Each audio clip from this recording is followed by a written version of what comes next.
tout le monde est au chapitre 5 de Thessaloniciens. Donc, il y a un thème dans ce livre-là qui est, en fin de compte, le retour du Seigneur. C'est le thème de tout le livre. Les deux lettres de Paul aux Thessaloniciens parlent de la seconde venue de Christ. Donc, avant de commencer, on va prier. Seigneur, notre Dieu, on s'approche de toi une fois de plus, Seigneur. On veut te remercier, Seigneur, pour ce temps qu'on va avoir ensemble dans ta parole, d'étudier ta parole. Ta parole est un trésor, Seigneur. Et lorsqu'on l'étudie profondément, lorsqu'on la médite, lorsqu'on te prie, Seigneur, ton Saint-Esprit nous révèle des choses dans ta parole extraordinaires. Et Seigneur, on veut aujourd'hui l'étudier ensemble et on veut la scruter, Seigneur. On veut être enseigné par toi, on veut être encouragé, Seigneur, par ton Esprit et de nous aider, Seigneur, dans ce monde qui n'est pas facile, Seigneur, un monde de plus en plus rebelle à toi, de plus en plus voué vers le mal, Seigneur. Et le cœur de ce monde, Seigneur, est mûr pour le jugement, Seigneur, qui vient bientôt. Et j'en suis convaincu dans mon cœur lorsqu'on voit toutes ces choses dans ce monde. Mais Seigneur, aujourd'hui, on veut te demander que tu concentres nos pensées, que tu enlèves toute distraction de nos cœurs et qu'on puisse juste méditer sur ta parole et recevoir de toi aujourd'hui. Dans le beau nom de Jésus, on te prie. Amen. Alors, tournez chapitre 5, 1 Thessaloniciens 5, verset 1. On va lire ensemble. On va lire les versets 1 à 11 aujourd'hui. Et vous allez voir pourquoi après on arrête au verset 11. Donc, Paul dit, « Pour ce qui est des temps et des moments, vous n'avez pas besoin, frères, qu'on vous en écrive, car vous savez bien vous-même que le jour du Seigneur viendra comme un voleur dans la nuit. Quand les hommes diront paix et sûreté, alors une ruine soudaine les surprendra, comme les douleurs de l'enfantement surprennent la femme enceinte, et ils n'échapperont point. Mais vous, frères, vous n'êtes pas dans les ténèbres pour que ce jour vous surprenne comme un voleur. Vous êtes tous des enfants de la lumière et des enfants du jour. Nous ne sommes point de la nuit ni des ténèbres. Ne dormons donc point comme les autres, mais veillons et soyons sobres. Car ceux qui dorment, dorment la nuit, et ceux qui s'enivrent, s'enivrent la nuit. Mais nous qui sommes du jour, soyons sobres, ayant revêtu la cuirasse de la foi et de la charité, et ayant pour casque l'espérance du salut. Car Dieu ne nous a pas destinés à la colère, mais à l'acquisition du salut par notre Seigneur Jésus-Christ, qui est mort pour nous, afin que, soit que nous veillions, soit que nous dormions, nous vivions ensemble avec lui. C'est pourquoi exhortez-vous réciproquement et édifiez-vous les uns les autres, comme en réalité vous le faites. Amen. Juste en lisant ça, c'est encourageant. Donc, le passage de 1 Thessaloniciens 5, versets 1 à 11, ça, on voit là tout le portrait. On voit que ça fait mention d'événements extraordinaires qui viennent pour le monde.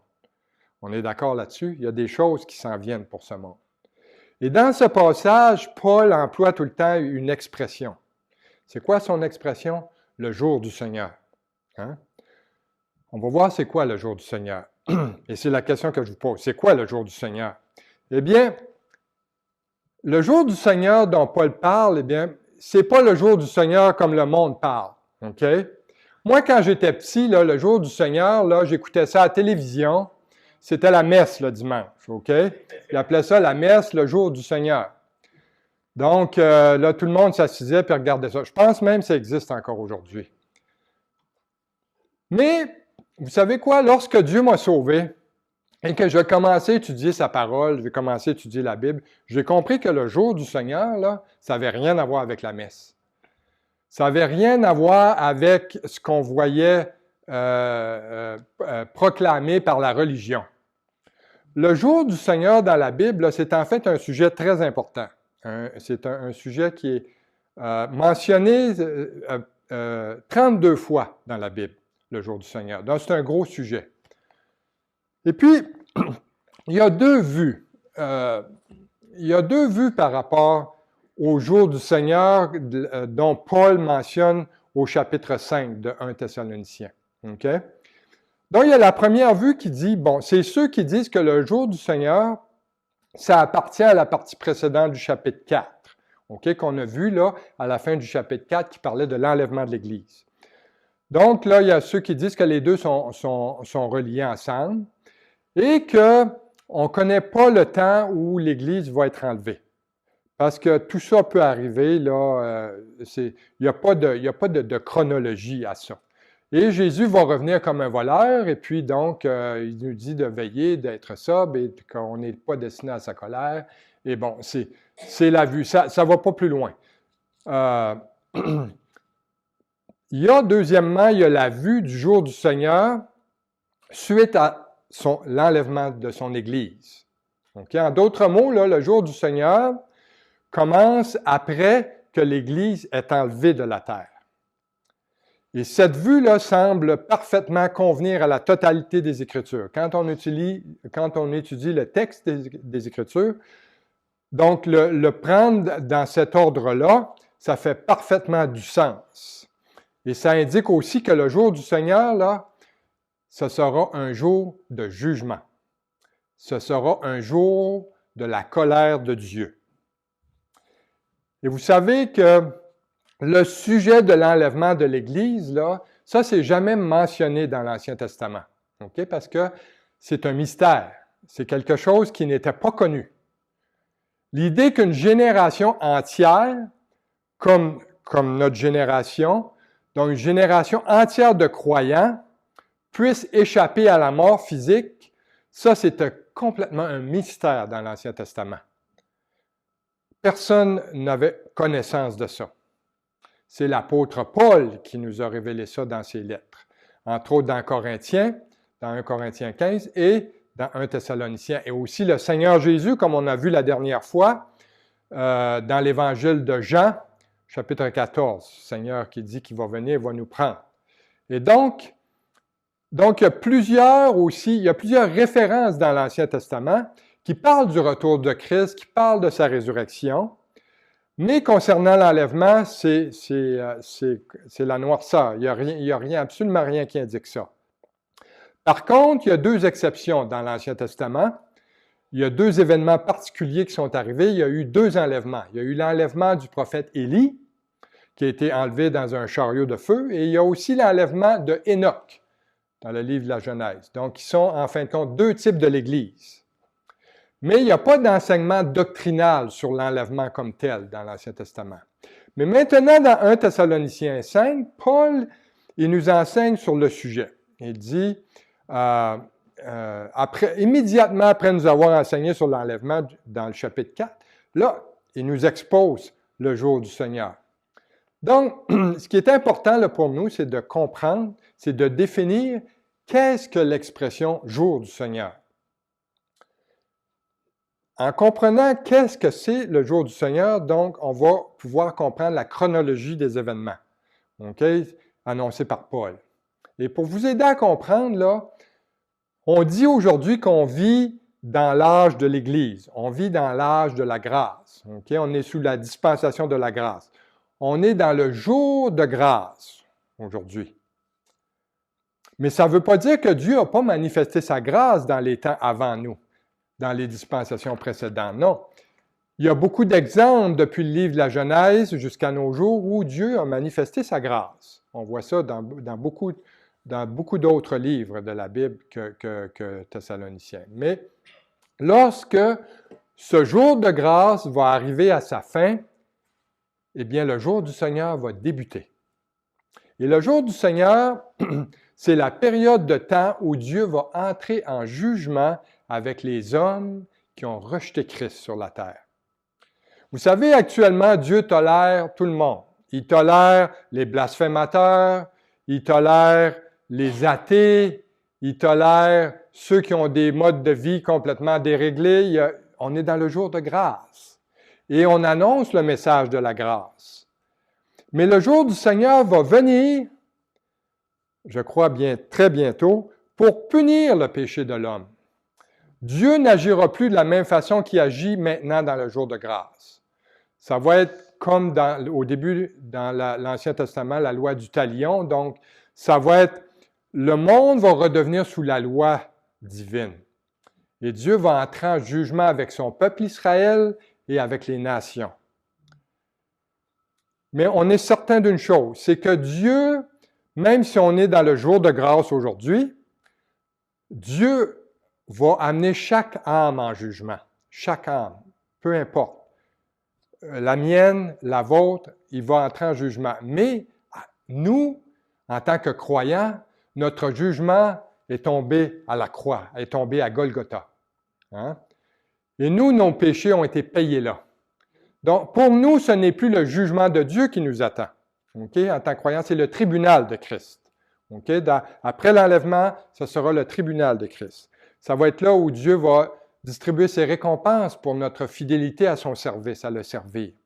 Ça n'a rien à voir avec son jugement, parce que son jugement est tombé sur son Fils pour nous, et parce qu'on a mis notre foi en son Fils, eh bien, on est sauvé de son jugement éternel. Eh bien, pour bien comprendre le jour du Seigneur, là, il faut définir qu'est-ce que le mot « jour » veut dire dans la Bible. Okay? Le mot « jour », là, c'est utilisé de différentes façons dans la parole de Dieu. Quelquefois, c'est utilisé pour définir la durée d'un jour, donc soit de l'aube au coucher du soleil. Donc, quelquefois, ça va référer à une période de 24 heures. Et pour avoir été en Israël à quelques reprises, donc, j'ai expérimenté c'était quoi en Israël un jour de 24 heures. Pour eux, le jour commence au coucher du soleil, donc, et se termine au coucher du soleil suivant, le jour suivant. Donc, ils célèbrent le sabbat, tout fermé en Israël le vendredi soir, là, au coucher du soleil. Tous les magasins fermaient, tout était fermé. Et toute la journée toute la nuit du vendredi, toute la journée du samedi, aller jusqu'au coucher du soleil, tout est resté fermé et ça rouvrait le samedi soir. Donc, c'était d'un coucher du soleil à l'autre. Et quelquefois, le mot « jour » est utilisé pour décrire une période de temps.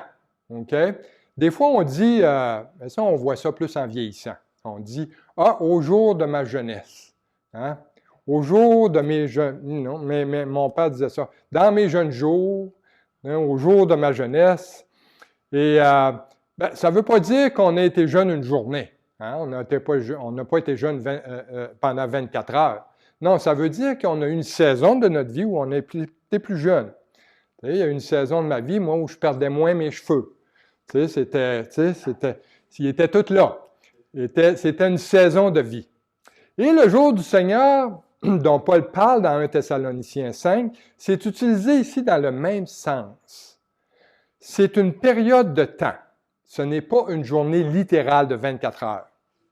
Et c'est démontré au verset 1. Au verset 1, Paul dit, « Pour ce qui est des temps et des moments, vous n'avez pas besoin, frères, qu'on vous en écrive. » Notez que Paul dit il dit « les temps ». Il ne dit pas le temps, il dit « les temps et les moments ». C'est au pluriel, ce n'est pas au singulier.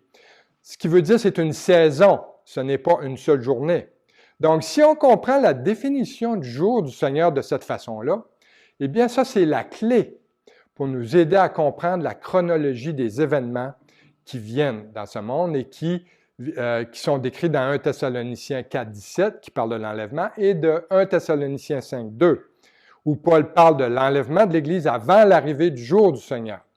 Donc, c'est la confirmation que l'enlèvement de l'Église se produit avant l'arrivée du jour du Seigneur. Une fois que le jour du Seigneur arrive, l'Église est partie. OK? Et ça fait un débat parmi même les chrétiens. Mais lorsqu'on comprend les événements de façon chronologique de cette façon, on voit que l'enlèvement est un enlèvement pré-tribulationniste qui arrive avant la grande tribulation. Et tel que révélé dans l'Ancien Testament, le jour du Seigneur va se dérouler en 2 phases. Okay? Ça va débuter premièrement, lorsque je viens juste de dire, avec les 7 ans de la grande tribulation. Ça va être la phase de jugement. Et cette phase de jugement-là, on voit ça dans Apocalypse chapitre 6 à 18, qui parle des 3 séries de jugements, des 7 sceaux, des 7 trompettes et des 7 coupes. Mais ça, cette période-là va continuer jusque dans le millénium, c'est-à-dire la période de 1000 ans, qui sera la phase de bénédiction. Donc, le jour du Seigneur va donc s'étendre sur une longue période de temps, okay, commençant après l'enlèvement de l'Église, au début de la grande tribulation, et va se continuer jusqu'à la fin du millénium. Ça va commencer avec un temps de jugement sur un monde qui a rejeté Christ et ça va culminer avec le règne de Christ sur terre pendant 1000 ans où Jésus-Christ va régner. Il va régner, qui va apporter la bénédiction à son peuple d'Israël. Et à la fin du royaume millénaire, eh bien, on voit Satan est relâché. Et là, on assiste à la seconde invasion de Gog et Magog à la toute fin. Bon, on n'a pas le temps d'aller dans ça aujourd'hui. Et il y a 5 choses que je voudrais vous mentionner par rapport à ce que Paul dit dans ces versets-là ici. Il y a 5 points. Ceux qui prennent des notes, là, 5 points qui touchent le jour du Seigneur. Et le premier, ce sont les temps dont je viens de parler. Au verset 1, il dit « Pour ce qui est des temps et des moments, vous n'avez pas besoin, frère, qu'on vous en écrive. » Le mot grec qui est traduit par les temps au verset 1 est le mot chronologie. Et ça réfère à une saison et non pas à un moment particulier. Et la saison est connue, mais le moment précis ne l'est pas. Jésus fait référence à ça dans l'Évangile de Matthieu, entre autres, chapitre 24, Luc 21 aussi, Marc 13. Et lorsque Jésus dit dans son discours sur la montagne des Oliviers, il dit à ses disciples, il parle des signes de son retour. Il dit que tous les événements qui vont se produire avant sa seconde venue. Et Jésus leur a dit, la première chose, il dit, « Prenez garde que personne ne vous séduise, car plusieurs viendront sous mon nom, disant, c'est moi qui suis le Christ, et ils séduiront beaucoup de gens. » Donc, un signe que le Seigneur dit, c'est la séduction. La première chose qui va arriver, là, remarquez ça, avant même la grande tribulation, c'est, on dit en anglais, the deception, la séduction. Le monde va être séduit. Et vous voyez qu'est-ce qui se passe présentement, là? C'est la grande séduction. Tous les barèmes bibliques sont balayés du revers de la main. Tout ce qui est de Dieu, maintenant, est rejeté. On rejette ça, on s'oppose à ça, on descend dans les rues, on fait des émeutes. On proteste contre Dieu. Le monde proteste ouvertement contre Dieu dans les rues. Et Seigneur dit que vous entendrez aussi parler de guerre et de bruit de guerre. Ouais, ça ne peut pas être plus évident encore aujourd'hui. Il y en a eu toujours, il y en a des gens qui ont l'argument de dire « Ah, il y a toujours eu des guerres. » Excusez, là. Il n'y a pas toujours eu des guerres de la façon dont on voit les guerres aujourd'hui. D'ailleurs, les 2 grandes guerres mondiales, c'est très récent, si on recule dans toute l'histoire de l'humanité, là. Et on voit bien maintenant qu'est-ce qui se passe au Proche-Orient. J'en ai parlé dans ma mise à jour prophétique, la guerre entre Israël et le Hamas présentement et des autres factions au Moyen-Orient terroristes. Donc, toutes ces choses-là, la guerre entre la Russie et l'Ukraine qui va s'étendre dans le monde, je peux vous dire. L'OTAN est en préparation pour aller attaquer directement en Ukraine. Ils ont des soldats sur le terrain présentement. On s'en va tout droit vers là. Le Seigneur dit, une nation s'élèvera contre une nation, un royaume contre un royaume. Il y aura en divers lieux des famines et des tremblements de terre. C'est partout. Et ça augmente en intensité. On voit très intense. Et tous ces signes arrivent en même temps. On appelle ça la convergence. Tous les signes convergent ensemble. Et ça nous indique la saison dans laquelle on est rendu. Donc, Jésus nous a dit la saison. On verrait les signes de la saison. On le sait qu'on est dans la saison. Par contre, Jésus nous dit au verset 37 du chapitre 24, il dit « Pour ce qui est du jour et de l'heure, personne ne le sait, ni les anges des cieux, ni le Fils, mais le Père seul. » Donc, on ne connaît pas ni le jour ni l'heure. Certains ont trouvé une explication à ça. Je vais vous la partager. C'est que l'expression « ni le jour ni l'heure », ça pourrait correspondre au Rosh Hashanah ou le Nouvel An juif, qui est en septembre ou octobre, dépendamment de l'année, à la fête des trompettes. Parce que cette fête-là s'étire sur 2 jours. Et on ne sait pas ni le jour ni l'heure. C'est la fête connue sous ce nom-là. Mais encore là, c'est une interprétation. Okay? Jésus nous dit bien, il dit ni les anges des cieux, ni le Fils, mais le Père seul connaît le jour et l'heure. La deuxième chose dont Paul parle concernant le jour du Seigneur est ceci. Le point numéro 2, ça va être un événement secret. C'est secret. Au verset 2, il dit « Car vous savez bien vous-même que le jour du Seigneur viendra comme un voleur dans la nuit. » un voleur. Donc, un voleur, on sait, ça ne s'annonce pas. Dire, le voleur, il ne vous appelle pas avant, vous dire, est-ce que vous allez être absent de chez vous, telle date à telle heure, parce que tu serais intéressé d'aller faire un tour. Non, il vient secrètement, il vient sans bruit. Dieu veut que nous, on soit préparés à ça, on soit préparés à l'inattendu. Et Paul dit au verset 3, il dit, quand les hommes diront paix et sûreté, alors une ruine soudaine les surprendra. Une ruine soudaine, comme les douleurs de l'enfantement, surprennent la femme enceinte. Donc, la troisième chose dont Paul parle concernant le jour du Seigneur, il dit que ce sera soudain. Ça va arriver, boum. Et Paul relie la ruine soudaine aux douleurs d'une femme qui accouche. Et on sait ça ici, on a une parmi nous, une sœur qui a accouché dernièrement. On sait, les douleurs arrivent subitement, hein, et c'est douloureux, ces douleurs augmentent en intensité et en fréquence, et c'est irréversible. On ne peut pas retourner en arrière. Tu sais, une fois que le bébé est prêt à sortir, là, on ne peut pas dire « Hey, mon petit pit, tu vas rester là encore un mois, je ne suis pas prêt, moi, là. » Non, il est prêt, lui, il veut sortir. Et donc, ce que Dieu nous dit par la main de Paul, il dit, au verset 3, il dit « Il y aura paix et sécurité. » C'est intéressant parce que quand l'Église va disparaître, je peux vous dire que ça va être un chaos. Ça sera le chaos. Il va y avoir des millions de gens qui vont disparaître en même temps. Il va y avoir des accidents sur les routes. Il va y avoir des voitures vides. Il va y avoir des pilotes manquants dans des avions. Il va y avoir des choses qui vont se produire, qui vont troubler le monde. Mais l'ennemi a déjà préparé sa stratégie par rapport à ça. Mais on n'a pas le temps d'aller là. Il y a quelque chose que Satan prépare par rapport à ça pour tenter d'expliquer l'enlèvement. Et encore là, il va y avoir une puissance de séduction dans le monde. Le monde va croire aux mensonges. Parce que Satan les prépare à ça. Pourquoi? Parce qu'ils n'ont pas reçu l'amour de la vérité pour être sauvés. C'est alors que l'Antéchrist va rentrer en scène. Il va rentrer en scène et il va amener cette fausse paix-là. Comment il va faire ça? Bien, c'est Daniel, le prophète Daniel, au chapitre 9, verset 27, qui nous dit que cet Antéchrist-là va faire une alliance. Il va confirmer une alliance avec plusieurs. Le plusieurs, c'est le peuple juif. Pourquoi il va faire cette alliance-là? Pour leur permettre de construire le troisième temple à Jérusalem.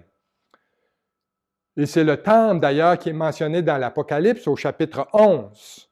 C'est le temple de la grande tribulation. Dites-vous bien que le temple qui se prépare à construire à Jérusalem présentement, c'est le temple de la grande tribulation. Et certains disent, il y a déjà des bâtiments là, qui sont là.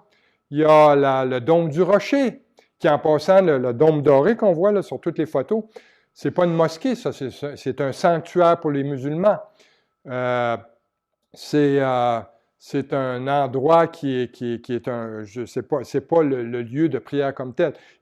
À côté, il y a au sud la mosquée Al-Aqsa. Ça, c'est considéré le troisième lieu saint de l'islam. Mais vous savez, il y a suffisamment de place dans le parvis des gentils à Jérusalem, là, sur le mont du Temple présentement, pour construire le troisième temple juif sans même toucher aux deux autres structures qui sont là. Et c'est alors que l'Antéchrist, au milieu de la grande tribulation, va s'asseoir dans ce troisième temple-là. Il va se déclarer lui-même Dieu. Mais comment les Juifs seront-ils convaincus que cet Antéchrist-là est leur Messie annoncé? Comment vont-ils croire ça? Eh bien, Paul, il nous donne l'explication dans 2 Thessaloniciens 2, 9 à 11. Il dit « L'apparition de cet impie se fera par la puissance de Satan avec toutes sortes de miracles, de signes et de prodiges mensongers, et avec toutes les séductions de l'iniquité pour ceux qui périssent. Pourquoi? Parce qu'ils n'ont pas reçu l'amour de la vérité pour être sauvés. Alors Dieu leur envoie une puissance d'égarement pour qu'ils croient aux mensonges. Donc les Juifs vont être séduits, croyant que l'Antéchrist est leur Messie, parce qu'il va leur avoir permis de reconstruire leur troisième temple. Et d'ailleurs, tout est prêt pour ça. Les rabbins de l'Institut du Temple à Jérusalem n'attendent que le signal donné. Ils attendent l'autorisation pour débuter les travaux. Ils ont les vaches rousses, et il y en a 4 qui sont éligibles présentement pour faire la purification, pour commencer les sacrifices. Et tout ce qui manque, là, c'est celui qui va couper le ruban d'inauguration du temple, qui est Monsieur l'Antéchrist. Donc, revenons au chapitre 5, donc verset 3. Paul nous dit, « Quand les hommes diront paix et sûreté. » Paix et sûreté. Une ruine soudaine va les surprendre. Donc, c'est en plein la chose que le monde désire ardemment présentement.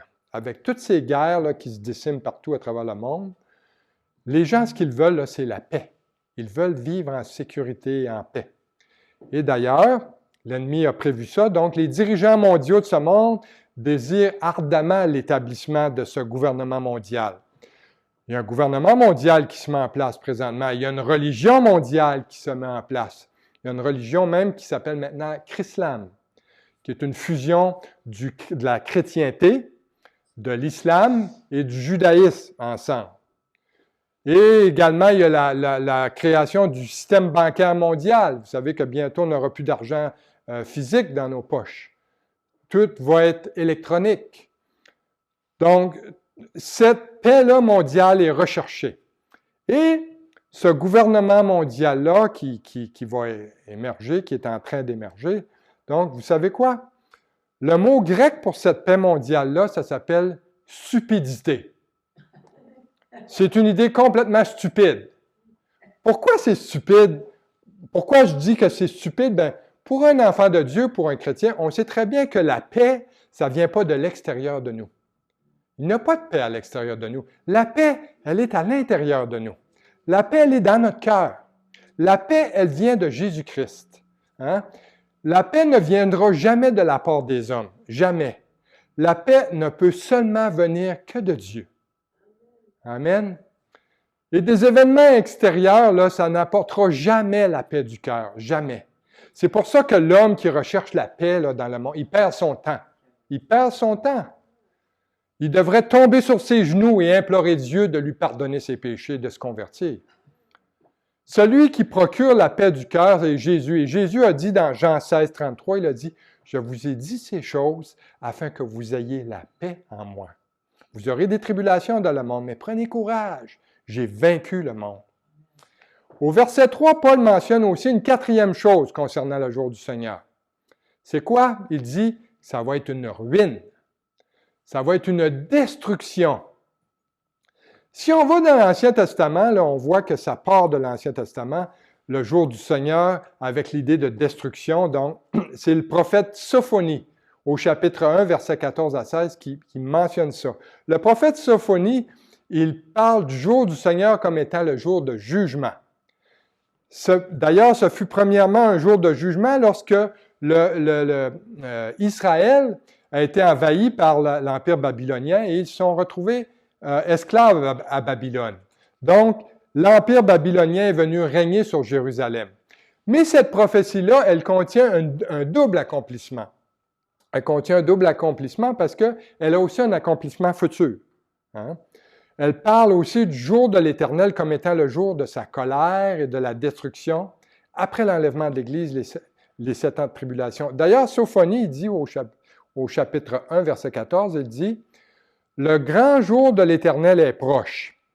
Il est proche, il arrive en toute hâte. Le jour de l'Éternel fait entendre sa voix.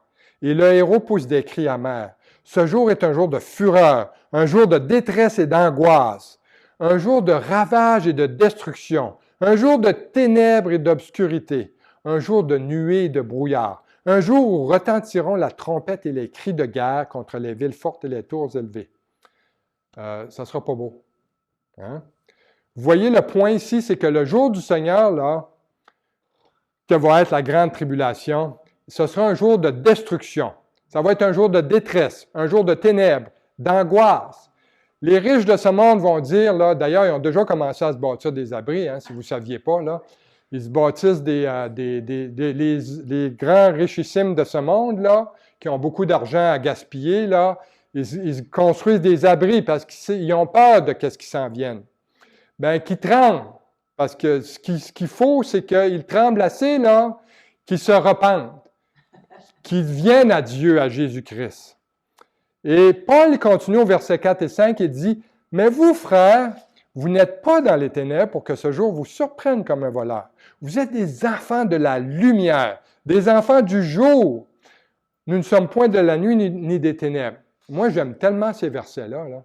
J'aime ça. C'est réconfortant. C'est réconfortant. Ça, ici, c'est la 5e chose que Paul enseigne concernant le jour du Seigneur. C'est quoi? Eh bien, c'est la délivrance du croyant. On va être délivrés. Les croyants vont être délivrés. Pourquoi? Parce que c'est notre merveilleuse promesse. C'est une promesse que Dieu nous fait. Et de la part de l'apôtre Paul, il dit, Paul nous explique comment Dieu va délivrer ses enfants. Et notez le contraste ici. Au verset 4, les 3 premiers mots, il dit « Mais vous, frères », frères incluant sœurs, là, mais vous, chrétiens, OK? Donc, la question, là, c'est que ce que voulait dire Paul, là, lorsqu'il a dit « Mais vous, frères », il dit « Vous n'êtes pas dans les ténèbres que ce jour vous surprenne comme un voleur. » La meilleure explication c'est la meilleure explication, ça, qu'on ne sera plus ici. OK? Quand le jour du Seigneur arrive, là, nous sommes dans la gloire de Dieu. Nous appartenons au jour, on n'appartient pas à la nuit. On appartient à un jour différent, on appartient à une dispensation différente, on appartient au jour de grâce. On n'appartient pas au jour de la colère de Dieu. OK? Pourquoi les enfants de la question que je vous pose, pourquoi les enfants de la lumière que nous sommes, qui appartiennent au Père des Lumières, selon Jacques 1,17, donc, pourquoi on serait forcé de passer à travers une période de colère et de jugement contre ceux qui ont rejeté la lumière de Jésus-Christ? Il n'y a pas d'explication logique à ça, si on croit ça. C'est exactement ce que Paul dit au verset 5. Il dit « Nous ne sommes point de la nuit ni des ténèbres, pour que la colère de Dieu s'abatte sur ses enfants. » Ce jugement, Jésus en parle dans Jean 3, 19. Il dit « Le jugement de Dieu est que la lumière, étant venue dans le monde, les hommes ont préféré les ténèbres à la lumière, parce que leurs œuvres étaient quoi? Étaient mauvaises. » L'homme aime vivre dans le péché. Il aime son péché. Et lorsqu'on dénonce son péché, moi, si je m'en vais dans la rue, là, puis je dénonce quelqu'un, là, je vois qui fait quelque chose qui déplaît à Dieu, je peux vous dire une chose, là, c'est que il va me montrer combien il aime son péché. Parce que ma vie peut être en danger. OK? Si on est rendu là aujourd'hui, là. Dans Éphésiens 5,8, Paul il dit aussi « Autrefois, vous étiez ténèbres, et maintenant, vous êtes lumière dans le Seigneur. » Et dans Colossiens 1, 12 et 13, Paul il dit « Ça, c'est beau. Rendez grâce au Père, qui vous a rendu capable d'avoir part à l'héritage des saints dans la lumière, qui nous a délivrés de la puissance des ténèbres et nous a transportés dans le royaume du Fils de son amour. » Donc, on voit clairement que Paul là, nous dit de ne pas nous inquiéter, enfants de Dieu, concernant le jour du Seigneur. Et vous allez me dire, es-tu absolument certain de ça? Eh bien, oui, je suis très certain de ça. Regardez au verset 9. Verset 9, Paul dit « Car Dieu ne nous a pas destinés à la colère, mais à l'acquisition du salut par notre Seigneur Jésus-Christ. » Et Paul répète la même chose dans Romains 5, 9. Il dit que nous sommes sauvés de la colère de Dieu.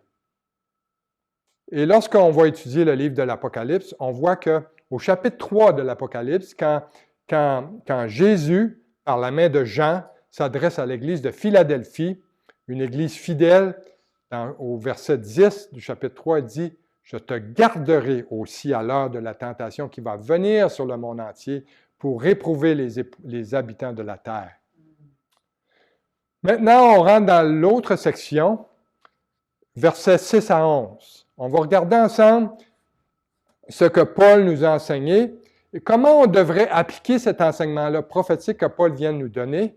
Comment on pourrait appliquer ça à nos vies et afin de nous motiver à vivre une vie pour Christ à chaque jour. Et Paul, ici, il mentionne 3 choses. Regardons verset 6 à 8. Il dit « Ne dormons donc point comme les autres, mais veillons et soyons sobres. Car ceux qui dorment, dorment la nuit, et ceux qui s'enivrent, s'enivrent la nuit. Mais nous qui sommes du jour, soyons sobres. » Donc, la première chose qu'il nous dit « Soyez sobres. » Soyez sobres. Vous savez, le mot « sobre » est employé 6 fois dans le Nouveau Testament.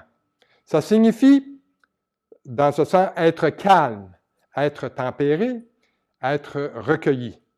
Autrement dit, là, en bon français, là, comme on parle à tous les jours, là, ça veut dire « énervez-vous pas avec le jour du Seigneur ». Il y en a qui paniquent avec ça. Je peux vous dire, il y a des chrétiens qui paniquent avec ça. S'ils connaissaient les Écritures plus profondément, ça les rassurerait, ça les calmerait. L'idée, là, ici, d'être sobre, ben, c'est vous savez, lorsqu'on parle d'alcool ou de drogue, bon, lorsqu'on parle de ça, donc s'abstenir là, d'alcool ou de drogue, là, c'est s'abstenir de substances qui peuvent affecter notre état de conscience. Donc, c'est ça la sobriété. Donc, c'est des substances qui peuvent affecter notre cerveau, qui peuvent nous affecter notre capacité de jugement, qui peuvent nous rendre anxieux, nerveux. Il y en a même, ça les rend même paranoïaques. Tu sais, donc, mais dans 1 Pierre 5,8, l'apôtre Pierre nous donne ici la même idée. Il dit « Soyez sobres et veillez. Votre adversaire, le diable, rôde comme un lion rugissant, cherchant qui il dévorera. » Donc, vous savez, Satan, là, c'est pas dans des livres d'histoire et des contes de fées. Satan, c'est réel. L'apôtre Pierre, il nous dit, là, veillez, parce que le diable est là à l'affût. Satan est réel et le jour du Seigneur est réel. Le jour du jugement de Dieu s'en vient et est réel. Mais nous, il dit, nous restons sobres, calmes et tempérés. Pourquoi? Parce que on ne sera pas ici. On ne sera pas ici. Oui, on observe qu'est-ce qui se passe dans le monde. Moi, je mange de la prophétie biblique. J'aime ça. J'observe tout ce qui se passe dans le monde. Je regarde. Et ça m'excite parce que je le sais que mon Sauveur vient. Il vient très bientôt. Mais il nous demande de rester calme. Observez qu'est-ce qui se passe. Observez qu'est-ce qui s'en vient pour ce monde. Et il dit, quand vous allez voir toutes ces choses, levez vos yeux. Regardez au ciel parce que votre délivrance approche. Donc, quand on a cette attitude calme en dépit des mauvaises circonstances de nos vies, eh bien, nos problèmes terrestres actuels, nos problèmes là, de quotidien, on en a tous des problèmes au quotidien, on a tous des choses, on a tous besoin d'être encouragés, on a tous besoin d'être édifiés. Eh bien, comment on peut avoir cet encouragement-là? Eh bien, par la parole de Dieu. La deuxième chose que Paul nous enseigne concernant notre vie, là, en lien avec le jour du Seigneur, eh bien, il nous dit, soyez équipés. OK? Il nous dit ça au verset 8. Il dit, ayant revêtu la cuirasse de la foi et de la charité et ayant pour casque l'espérance du salut. Paul, il nous répète encore les mêmes choses qu'il nous dit dans d'autres lettres. Il nous parle ici de la foi, de l'amour et de l'espérance. Okay? Et il nous donne ici l'image d'un soldat. Il dit, revêtez la cuirasse de la foi. C'est quoi une cuirasse? Bien, si on ramène ça en 2024, bien, aujourd'hui, ils mettent des gilets pare-balles. Okay? Les policiers, là, quand ils vont dans des émeutes, là, ils portent des gilets pare-balles. Les militaires portent des gilets pare-balles. Donc ça, c'est le vêtement qui protège quoi? Il protège notre cœur. Ça protège notre cœur. Et Paul dit de mettre notre gilet pare-balles. Et notre gilet pare-balles, c'est quoi? Eh bien, c'est notre foi. C'est notre foi. Ce qui veut dire que quand on met notre foi en Dieu et notre amour pour Dieu en pratique, eh bien, Dieu protège notre cœur. Dieu nous protège. Et il va protéger notre cœur dans nos batailles spirituelles.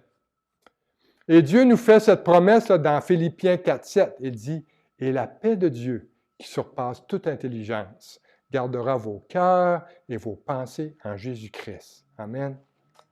La troisième et dernière application que Paul nous enseigne là, dans notre vie concernant le retour du Seigneur, il dit, on voit ça au verset 11, il dit, « C'est pourquoi exhortez-vous réciproquement et édifiez-vous les uns les autres comme en réalité vous le faites. » Donc, il dit, « Soyez prêts à aider les autres. » Donc, on doit s'exhorter.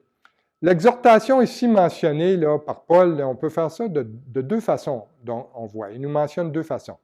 La façon d'encourager, c'est le mot grec exhorter, parakaleo, là, qui veut dire, para veut dire venir aux côtés d'eux, et kaleo veut dire appeler. Donc, on est appelé par Dieu à venir aux côtés des autres croyants pour affermir leur foi, pour les encourager et pour les instruire concernant, dans le cas qui nous concerne, le jour du Seigneur.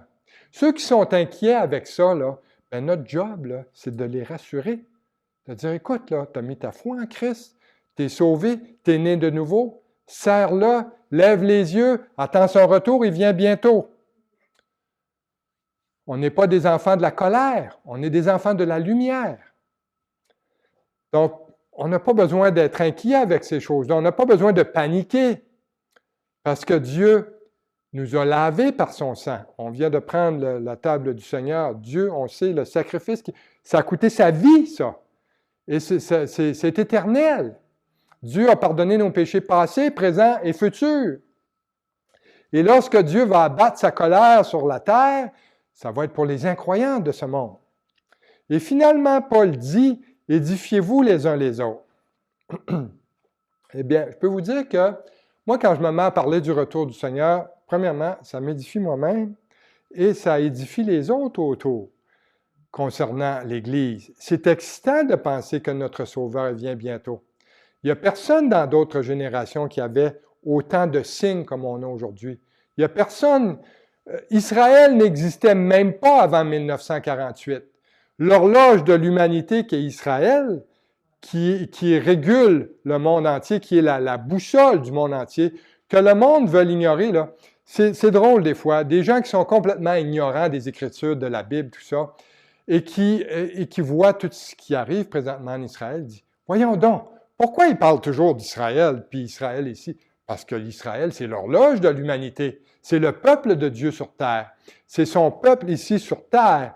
Nous, l'Église, on est un mystère. On est son peuple céleste. Mais Israël, les promesses de Dieu pour son peuple, Dieu n'a pas abandonné son peuple. Dieu a mis de côté pour un certain temps, pendant l'ère de l'Église, le peuple d'Israël, mais il va retourner à son peuple durant la grande tribulation. Et donc, pour nous, c'est excitant de parler de ces choses-là. C'est excitant de penser qu'à tout moment, on peut entendre la trompette de Dieu et qu'on peut être appelé dans notre maison, dans notre lieu, dans notre résidence céleste. Tandis que le rendez-vous du monde, eh bien, c'est la colère de Dieu. La colère de Dieu. Et au jour du Seigneur qui va commencer avec la grande tribulation, c'est triste de penser que nos proches, que ceux qu'on aime, qui vont rester ici, qui ne seront pas avec nous. Dites-vous une chose, par contre. Après que l'Église va avoir quitté la terre, il va y avoir encore plusieurs qui vont être sauvés. Et Dieu va donner encore l'opportunité à certains d'être sauvés. Ça va leur coûter cher, mais ils vont avoir encore l'opportunité. Pourquoi? Il va y avoir deux ministères importants sur terre. Il va y avoir le ministère d'évangélisation très puissant des 144 000 qui ne seront pas des témoins de Jéhovah. Ils vont être des 144 000 Juifs scellés par l'Esprit de Dieu. Ils vont être scellés pour proclamer l'Évangile à la grandeur du monde. Ils vont avoir la puissance de faire des miracles sur la terre. Ils vont être puisés des 12 tribus d'Israël. Il va y avoir également les 2 témoins de Dieu à Jérusalem. Les 2 témoins qui vont annoncer la repentance au peuple juif à partir de Jérusalem, à un monde impie aussi. Mais le prix payé par ceux qui vont se convertir va être leur propre vie. Pourquoi?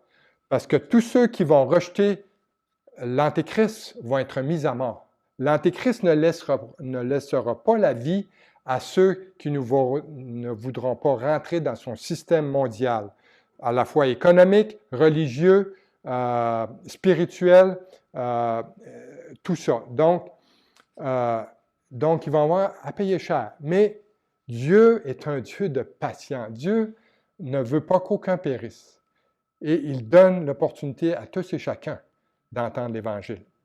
Mais pour nous, notre espérance est en Jésus-Christ. Hein? Quand on étudie tout ça, notre salut est en Jésus-Christ. Notre vie, c'est Jésus-Christ. Rappelez-vous ce que Pierre a dit lorsque tous les disciples étaient prêts à quitter le bateau parce que le Seigneur avait dit qu'il faut qu'on mange sa chair et qu'on boit son sang. Et que là, a dit, oh, ces paroles-là, c'est dur, là, on n'est pas des cannibales, là, tu sais. Le Seigneur a dit, les paroles que je vous ai dites sont esprit et vie. Elles sont esprit et vie. Mais le Seigneur a dit, voulez-vous me quitter, vous aussi? Et Pierre a dit, Seigneur, tu as les paroles de la vie éternelle. Vers qui d'autre on irait? Personne. C'est toi qui as la vie éternelle. Il n'y a personne d'autre qui peut nous la donner.